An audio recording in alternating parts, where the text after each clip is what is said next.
The philosopher Ralph Waldo Emerson once beautifully said, "Happiness is like a perfume. You cannot pour it on others without getting a few drops on yourself." Many of us rush through life, driving fast on the highways of our daily routines, completely blind to the lonely souls sitting right by the roadside. This is a story about a simple decision to slow down, to turn away from the fast lane, and how a one-hour encounter left an eternal mark on a human heart. Last summer, my husband and I decided to go to the beach for a vacation. Feeling tired of the speed and exhaustion of driving on the highway, we chose a quieter, less traveled road to get to the beach. During that trip, our decision to make a brief stop at a small town on the eastern shore of Maryland led to an event that would forever be engraved in our memories. It all started very simply. While waiting at a red light at an intersection, I noticed an old, weathered nursing home by the roadside. Sitting out on the porch was an elderly woman, looking at us with eyes that seemed to beg for a visit. The light turned green, and I suddenly turned to my husband and said, "Jim, park the car at that corner over there." Then, I took my husband's hand and walked down the path leading into the nursing home. Jim seemed hesitant and said, "Wait, we don't know anyone here." But I gently persuaded him to come along.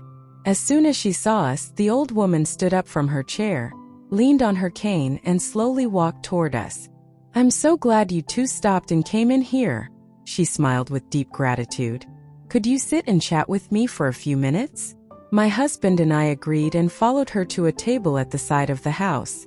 Despite her advanced age, her natural beauty deeply impressed me. She had a slender but not overly thin figure. Aside from the wrinkles around the corners of her eyes, her face had almost no lines. Her silver hair was neatly tied up in a bun. She began, "Many people pass by here, especially in the summer.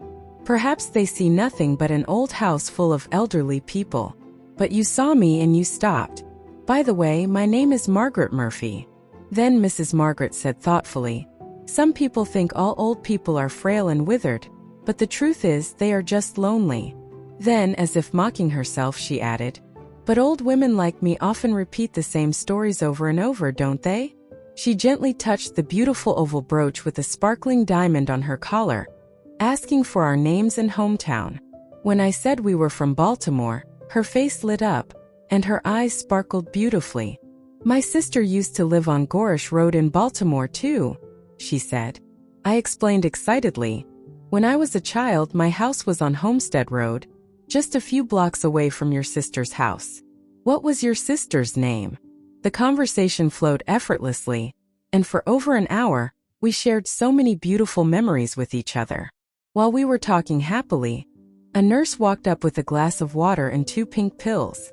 "Sorry to interrupt, but it's time for your medicine and afternoon nap, Mrs. Margaret," she said, handing the pills to her. Mrs. Margaret obediently took the medicine and asked, "Can I sit here and chat with my 2 new friends a bit longer, Baxter?" But the nurse gently yet firmly declined. Baxter helped the old lady up, and we promised we would return to visit her next week on our way back from vacation. Her sad face suddenly brightened up instantly. "That would be wonderful," she said, unable to hide her pure joy.